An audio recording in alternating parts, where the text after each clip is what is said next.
So I've had several jobs throughout my adult life, and one of those jobs that I'm not ashamed of it, but I'll just say that it wasn't my favorite job. But one of the jobs that I had is, once upon a time, I sold Nissans. And I sold Nissans for about a year, and when I sold Nissans, I felt like I knew everything there was to know about Nissans. And I said things, I found myself saying things like, yes, the Versa only has a 1.8 liter four-cylinder engine, which means you'll get gas mileage of 35 to 36 miles an hour on the highway, but the way they gear the transmission gives you a lot of low-end torque, so you really feel like you're moving off of the line quickly. And I would look at myself and say, did I just say that? Like, I said those things.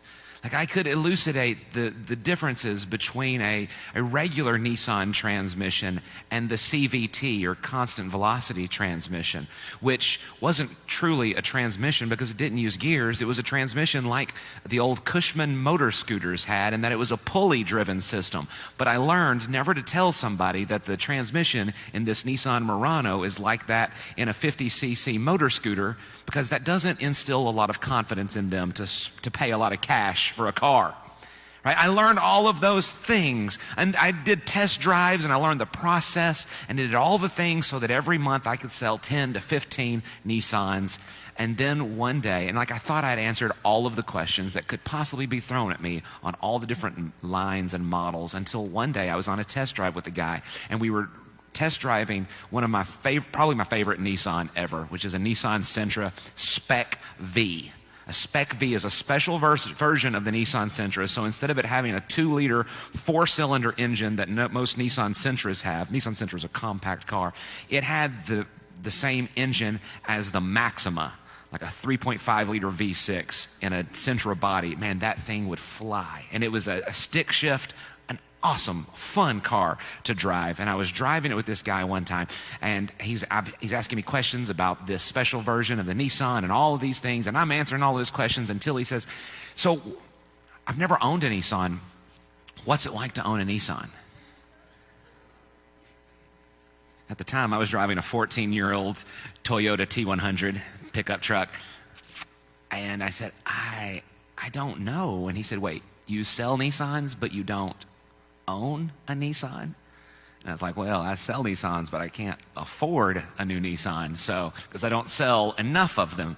So maybe you can change that for me. But he asked me that question, and it really sort of drove home something to me. And it's the first point I want to make today, is that the Great Commission that has been placed upon the church is, you shall be my blank to Jerusalem, Judea, and Samaria, and to the ends of the earth. And how we fill that blank right there is an important thing. Because the call of Jesus on believers is not, you shall be my sales force. Because here's the thing about a salesman. A salesman knows everything about the product. He knows everything about the product, but there's no guarantee that he has any experience with it other than selling it. And so Jesus doesn't say, I call you to be my salesman, my saleswoman, my sales associate, the gender-neutral sort of way. He doesn't say, I call you to be a salesman of the gospel. He says, I call you to be my witnesses. Now, a witness is a completely different thing than a salesperson. A salesperson may know all of the details about the thing that they're talking about, but the witness really only knows one thing, and that is their experience. They know their experience with a thing. Whether it is your experience of the car you drive, whether it's your experiences of the places you eat, you are witnesses of your experiences. And what Jesus has called us to do as we go out into the world, it is to be witnesses.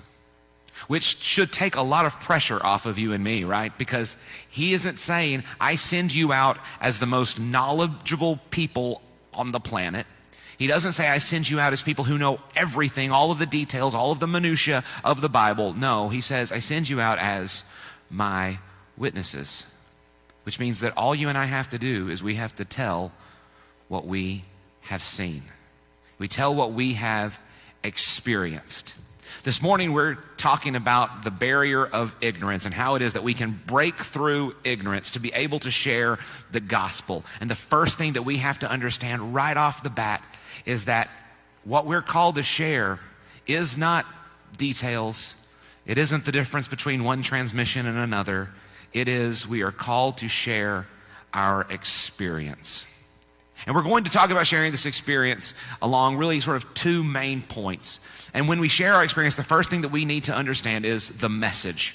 In fact, if you have your handout today, the first blank, and I will try to tell you what fill these blanks, because last week I didn't, and a couple of you came to me afterwards and you're like, hey, listen, you skipped this one. So tell me what goes in that blank. So I'm going to try to do better today, all right? The first blank is the message. You and I have to be witnesses of the message. So the first thing is we have to believe the message. 2 Timothy chapter 1, verse 12. Paul puts it this way, and it's just beautiful.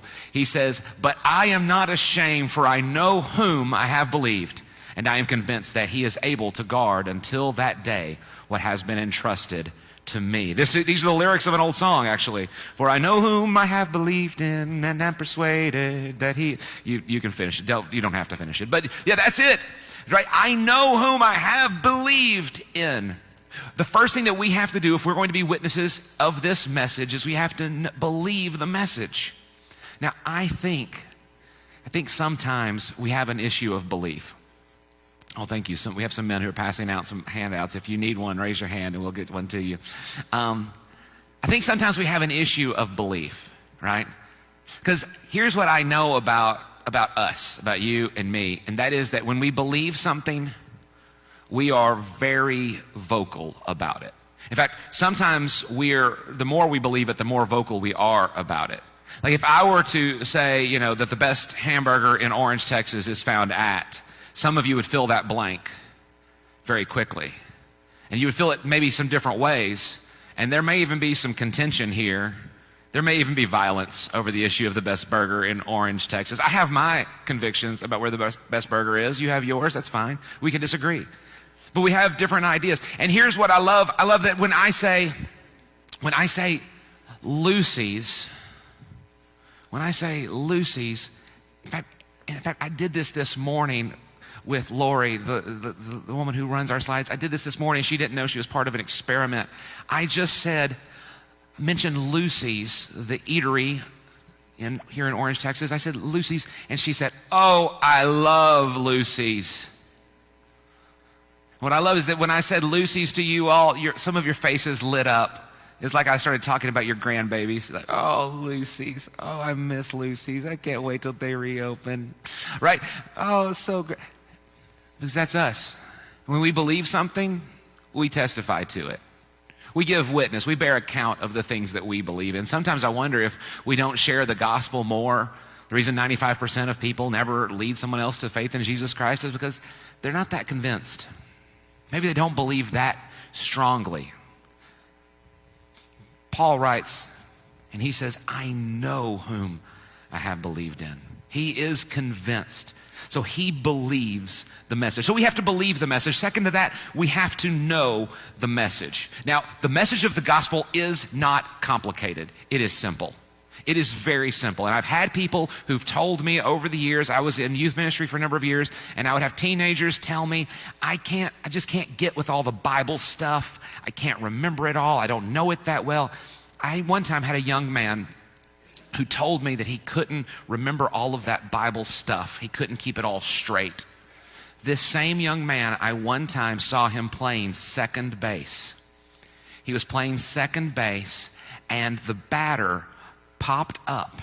There was a runner on first. The batter hit the ball into the air, and this second baseman is standing there, and he watches the fly come right at him.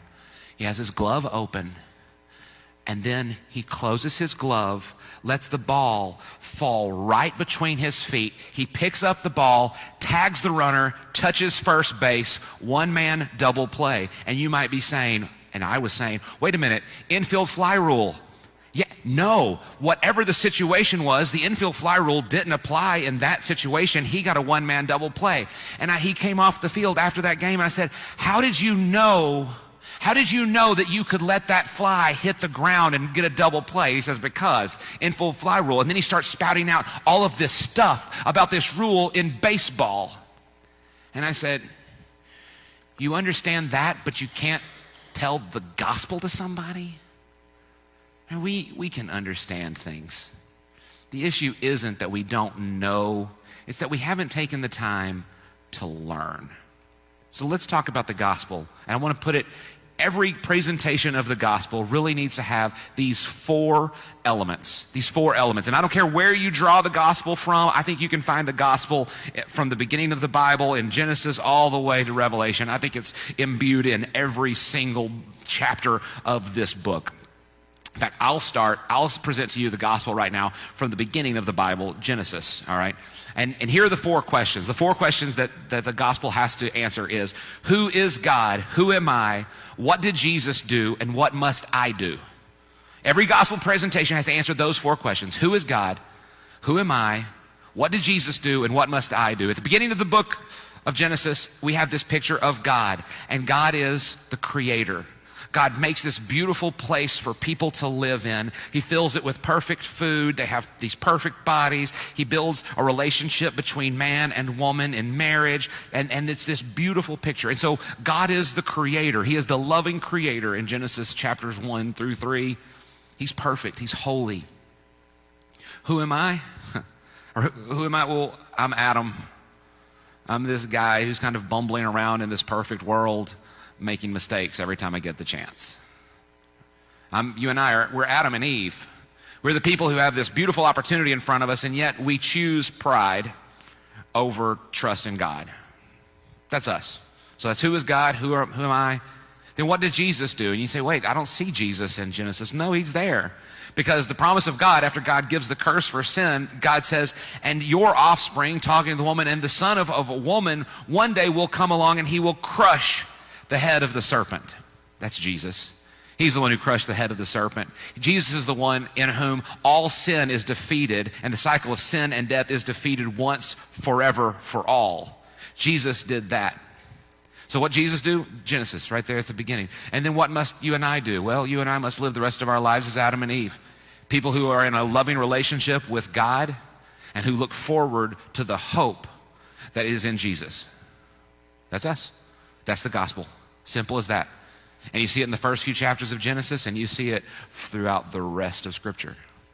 You can see it in any book in the Bible, and you can share the gospel through any sort of passage of Scripture. You can see it in John 3:16. It's one verse, John 3:16. Let's look at the first half of it. For God so loved the world that he gave his only son. Who is God? God is the lover of the world. Who is God? God is the one who loves the world. He loves the world so much that he gave his only son. So that's who God is. Now, who am I? That whoever believes in him should not perish, but have everlasting life. I'm the one that was perishing. I am the one who was perishing. What did Jesus do, though? He came that I might have eternal life. And what must I do? Believe in him. It's all right there. All four aspects of the gospel are right there in one verse. That's it. Who is God? Who am I? What did Jesus do? What must I do?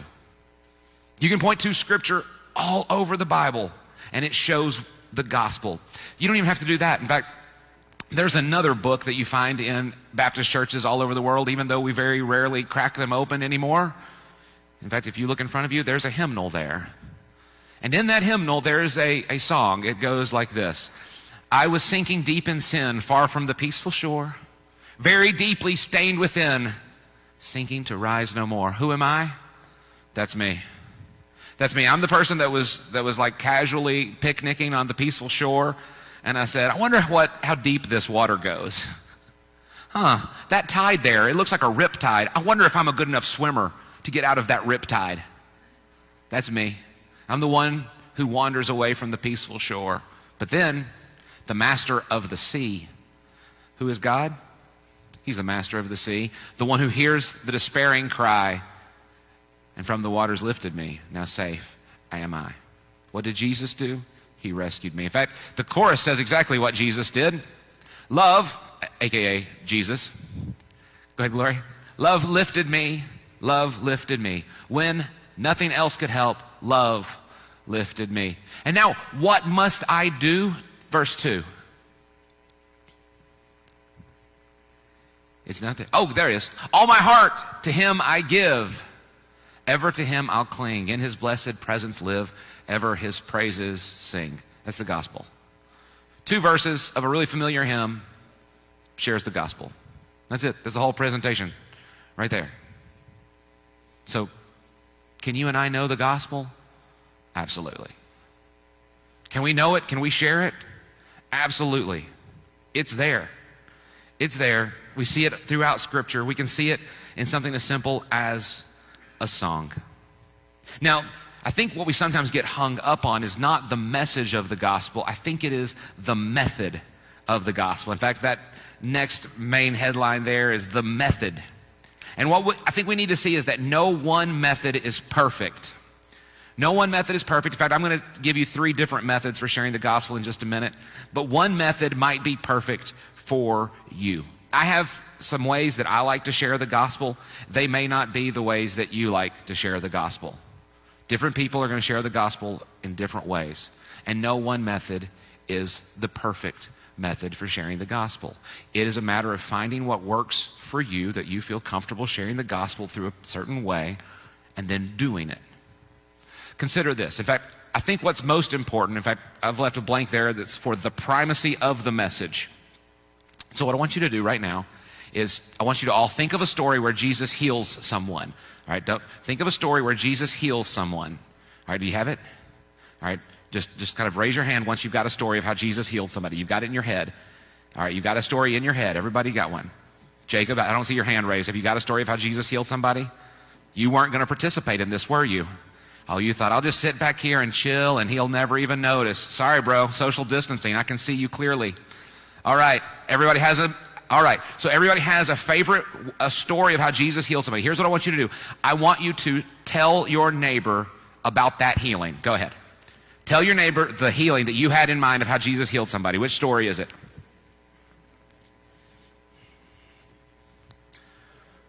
All right.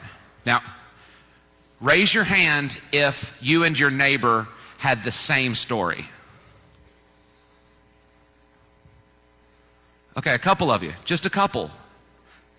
All right, y'all did? Okay, so I think I've seen 4 couples who had the same story of healing. What does this tell us? It tells us, well, that Jesus healed a lot of people, right?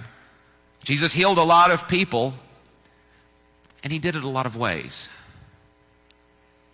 He did it in a lot of ways. Consider this. Some of you may have told the story of Jesus healing, and you said, yes, there was this, that Jesus laid his hands on someone with leprosy and healed them. That was you? That was yours? All right. He laid his hands on someone. And someone else may have said, oh no, my favorite story of his healing is when the woman with the issue of blood, she just reached out and she touched the hem of his garment. I got a couple of you with that one. All right. Touched the hem of his garment. And some of you said, oh, no. My favorite one is when he mixed mud and he put it on the blind man's eyes. He spit in the mud and then he mixes it together. He puts it on the blind man's eyes. All right, there's a couple more of you there. And some of you may have said, my favorite one is when he just spoke to someone and he says, little girl, get up. Or I say, I forgive your sins, but it's easy for me to say I forgive your sins. I tell you, young man, arise. Right? Maybe that was it. Now, what if we only believed in the one way that we had in mind? Right? And you were convinced that the only way that Jesus healed was the way that you had in mind. Then you would look at your son and say, Jesus heals with words. And he says, no, Jesus heals with mud. And dad comes in and says, no, you're both wrong. Jesus heals with touch. And sister says, no, Jesus heals with his clothing. Jesus is like he's an apparel healer. He just has to shake his coat at somebody. And we could have disagreements and say, oh no, this is the best way, that's the best way, this is the best. No, it doesn't matter what way. What matters is that Jesus heals.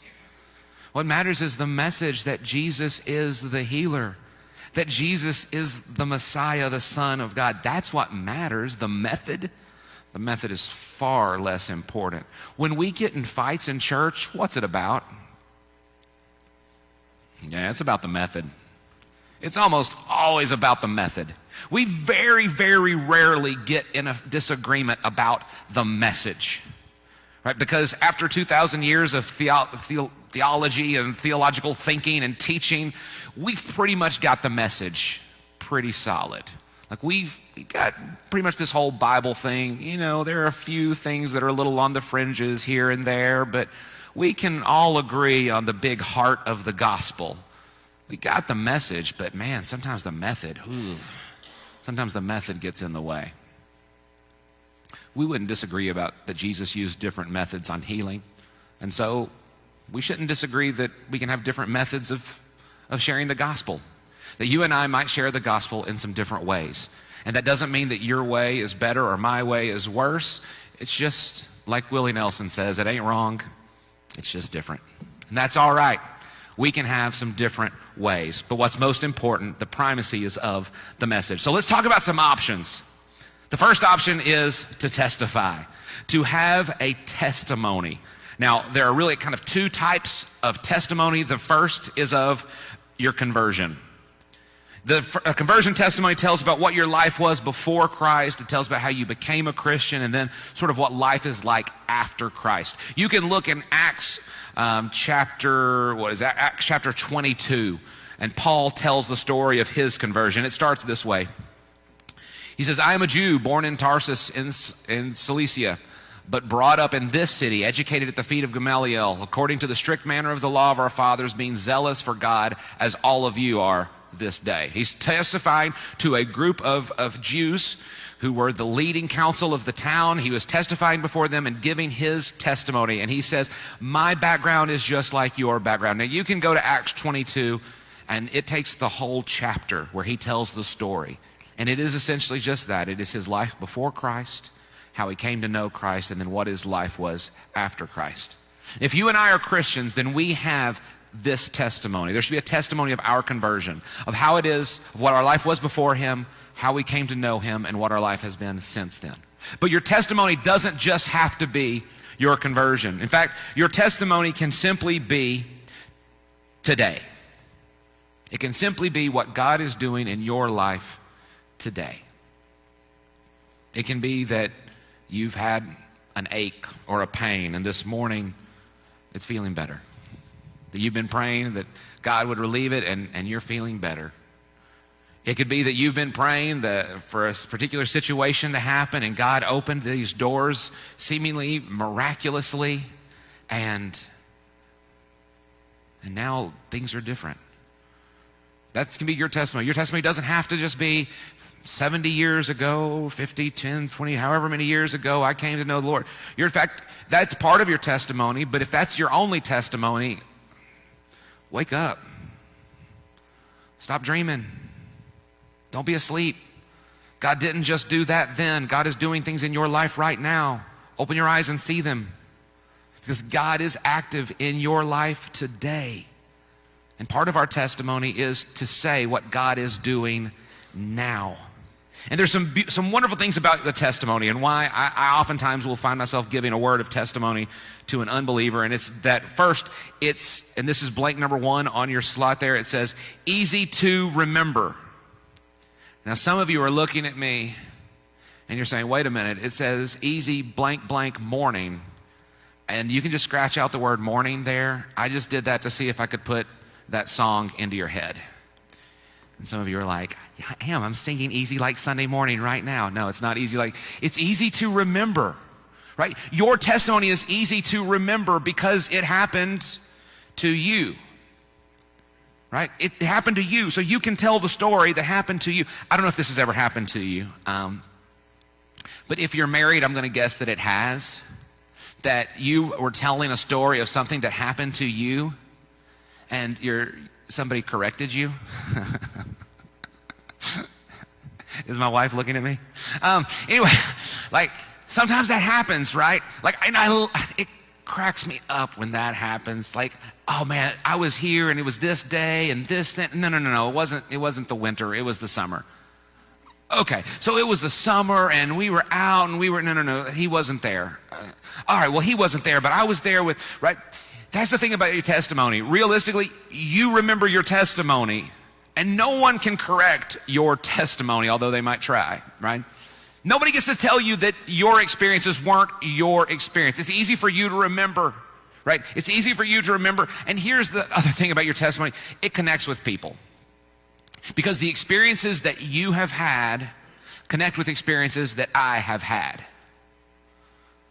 In fact, I began this sermon this morning by saying that once upon a time, I sold Nissans. Probably, I'm guessing that no one in this room has sold Nissans, but a couple of you have. All right. Yeah, there you go.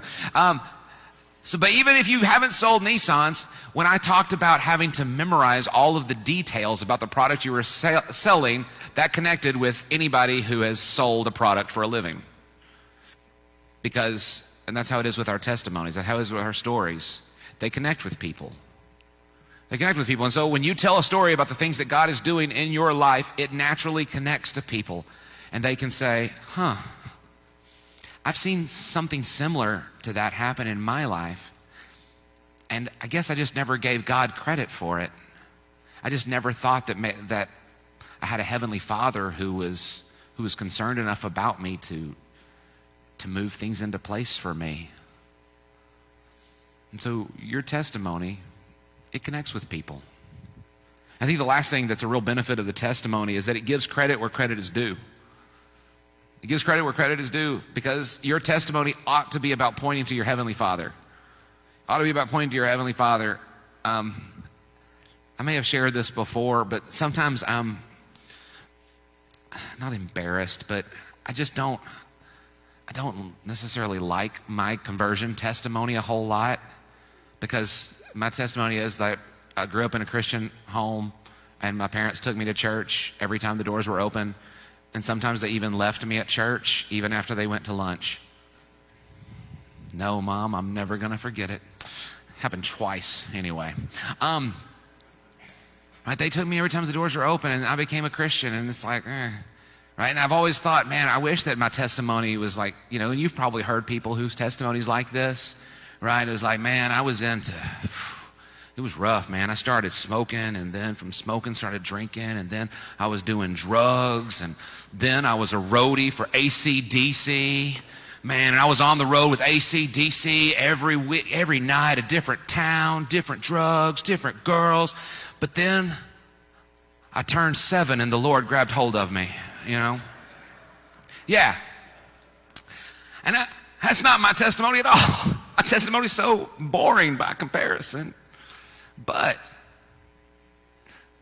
I sometimes wonder, in those testimonies, who are we giving credit to?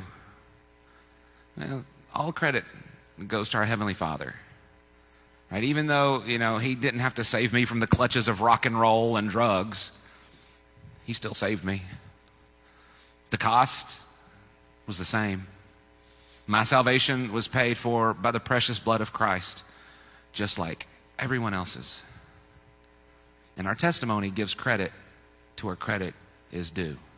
And understand, if your testimony is that you were a roadie for AC/DC at 6 years old or whatever it is, I'm not belittling that. I love those testimonies. I wish that mine had a little bit more rock and roll in it, but it doesn't. But it doesn't matter, because ultimately the credit goes to the same Heavenly Father. And that's what's important about our testimony. I think another way that we have, another option is that we can use tracts. We can use tracts, and some of you may have used tracts in sharing the gospel before. A tract, if you haven't used one, it is typically a small printed sort of brochure that walks someone through those 4 parts of the gospel that I described. A good tract will tell who God is, who people are as sinners, what Jesus did, and what we must do. Right? I remember one called the Answer Tract that folded out and made the shape of a cross and uses this illustration of Jesus providing a bridge between a broken, sinful world and a holy, perfect God, right? And so a tract will do those things, right? And let me say this about a tract. One of the benefits of a tract is that it puts the attention on it and not you. Some people get intimidated speaking to strangers or talking to people, and if that's where you are, then finding a tract that you like to use might be really beneficial because you can kind of have it in front of them and the person is looking at it. So it takes the attention off of you. Another benefit of a tract is that it has verses of scripture on the tract, so you don't have to memorize all those verses, because they oftentimes are written right there. Another benefit is that it's clear, right? It doesn't get sidetracked. It doesn't start chasing a lot of rabbits. It really stays on course. And it is visual. It's nice to have a visual aid right there. And then I think the last thing is that it's kept, that the person gets to keep that. So if the conversation doesn't end with them praying to ask Jesus to be their Lord and Savior, you can say, keep that. You may want to look at it later. You may want to make it into a paper airplane, whatever, but just keep it. Maybe they'll find it in their car later and they'll give it a second look. But they get to keep that. And I think the last way of sharing the gospel is using the mundane. I think there are a lot of instances where this happens in the gospel, that God uses the ordinary. I think we see numerous instances of this in the gospels, that Jesus is thirsty and he goes to a well, and there's a woman there who's getting water. This was one of the most common things. Like, this was a everyday activity. People went to the well to get water. And out of this completely mundane activity, Jesus says, if you drink this water, you'll be thirsty again, but I can give you water so that you'll never thirst again. How many times have you been to a water fountain? How many times, if you work in an office, have you stood next to a water cooler talking to someone? It happens. It's ordinary. It's a mundane activity. But every time we go to a water cooler, we fill up those tiny little triangular cups. Somebody comes along behind us and fills up their little snow cone cup thing. You say, this water is so good out of this water fountain, out of this thing. I wish I had, sparklets at my house. As good as this water is, I'm going to drink it and I'll be thirsty again. But my God gives water so that you never have to thirst again. That's it. Simple. It's mundane. Sort of thing that we do every single day. These are the things that Jesus used. Jesus used normal opportunities, and he saw in those normal situations opportunities to share God's message of hope. Those situations are in front of us all the time. There is, in every opportunity, everything that you face through the year, you'll have opportunities if you're looking for them. And it'll take a little while. But it's there. I remember when I was in middle school, I had a friend whose dad had an appendicitis, and I had been trying to invite this guy to church and talk about church and stuff, and I remember sitting at the emergency room at Wadley Hospital next to my friend Adam. And his dad had been taken into surgery to have his appendix removed. And he was really upset because, now I think about an appendix and I'm like, meh, it's it's kind of a small surgery or whatever. There was even, a guy in Antarctica that removed his own appendix. So, doesn't seem like that big of a deal now. But, when we were, 13, 14 years old, this was a huge thing for me and Adam. And I remember him saying, man, it's so stupid. If God loves us so much, why did he even give us an appendix? Which is a great question, really, because science can't answer that either. And I said, well, Adam, here's the thing. So when I think about the appendix, you know what it really reminds me of? And he says, what? And I said, it's like sin, man. It's like sin. Everybody has it. And if you don't do something about it, it's going to kill you. Right? And I was just I said that and I was like, man, I wish I could pat myself on the back because that was good, right? it didn't work. Adam was just like, okay, yeah, let's talk about church some more, but whatever. Like, there are always those opportunities there. There are always things that if we're viewing them through the right lens, we can see that it's an opportunity to share the gospel. We just have to be willing to see it. So, does that answer all your questions about the gospel? No, probably not.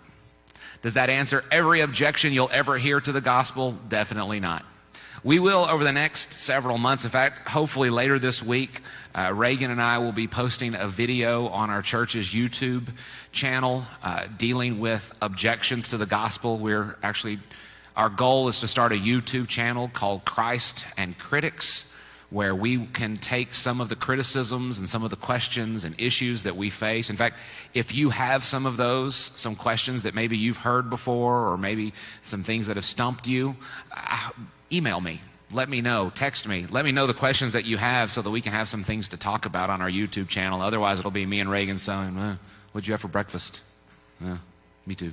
No, nobody wants to watch that. So tell us, what are some of the things? What are some of the objections that you've heard? What are some of the criticisms that you've heard? What are some things that you'd like to have answers for when it comes to the gospel or the Bible?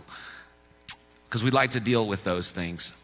I think the thing that I want to leave you with is that what's most important when it comes to sharing the gospel is that you try. I'm reminded of a story of Martin Lenny Skutnik. Lenny Skutnik. Some of you may remember Lenny Skutnik. This was a number of years ago. There was a plane that went down in Washington, D.C. in 1982. A plane crashed in the Potomac River, and it was wintertime. The water was freezing cold, and a helicopter came out from one of the bases nearby and started pulling people out of the freezing waters of the Potomac. And people all over D.C. came out, as we would, to sort of watch what was happening. And, the news stations were carrying it. They were showing what was happening, and they were watching it. And so people around the country, in fact, it was one of the first times when, really people were watching some tragedy happen live on television. And they're seeing these people, and they're perishing in this water, and they're being picked up by the helicopters, and it's going slowly, but they're getting out. And there was this woman, and she was holding on to a rope from the helicopter, and it was pulling her out of the water, but she had been in the water, and she was so cold that she couldn't hold on, and she was lifted up a little bit, and then she fell back into the water. And hundreds, thousands of people are watching this unfold. And this man named Lenny Skutnik, who worked in some office as a bureaucrat in Washington, D.C., he sees what's happening, and he charges into the water. And he runs and he swims out into the freezing water, and he grabs this woman, and he swims her to the shore. And afterwards, he was interviewed by reporters. In fact, he was invited by President Reagan to come to the State of the Union and be recognized before all of the nation and Congress for his heroism. And he was asked, what sort of training are you? Are you a lifeguard? No, I know how to swim. He said, why did you do that? And he said, because if I didn't, she was going to die. He didn't have any special training. He didn't have any special knowledge. He just recognized that if he didn't do something, she was going to die. I think the first barrier, or maybe most important barrier of our ignorance is knowing this, is that if we do nothing, they will die. People will perish. They will leave this world without Jesus, and they will face a horrible eternity. And so, you don't have to know a lot. If you can answer those 4 questions, who is God? Who am I? What did Jesus do? And what must I do? You're ready to share the gospel. If you have more questions, if you have more issues, I hope you'll share them. I hope that we can deal with them. I want you to be sent out as prepared as you can possibly be. But ultimately, the greatest preparation has to be what happens in your heart. has to be what happens in your heart. You have to be prepared to love people at your own sort of personal expense. Let's pray together. Most gracious Father, we thank you for today. Lord, we thank you that at some point in our history that you heard our despairing cry and that you sent someone to pull us out of the water. Lord, I pray that you would help us to be ambassadors of your grace. Pray that you would help us to be people who would charge headfirst into the waters to save those who are perishing. We know who you are. We know that you are the master of the sea.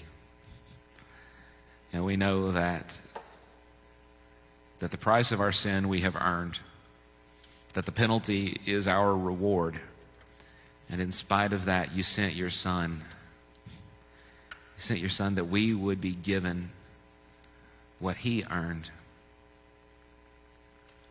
Lord, I pray that you would help us to take this message of your goodness and grace to people in a lost and dying world who desperately need to hear it. Lord, I pray if there's any here who doesn't know you in this way, who doesn't know you as their Savior, I pray that you would move in their heart today, that today they would come to know you as Lord. Lord, for those of us who know you as Savior and Lord, I pray that you would help us to gain a burden for the lost people in this world, that you would help us to spend the time that we need to get comfortable with the message, to develop a method for sharing it.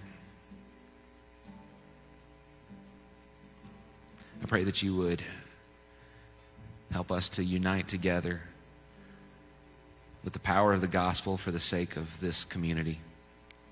Let us seek the welfare of this city. We pray these things in Jesus' name.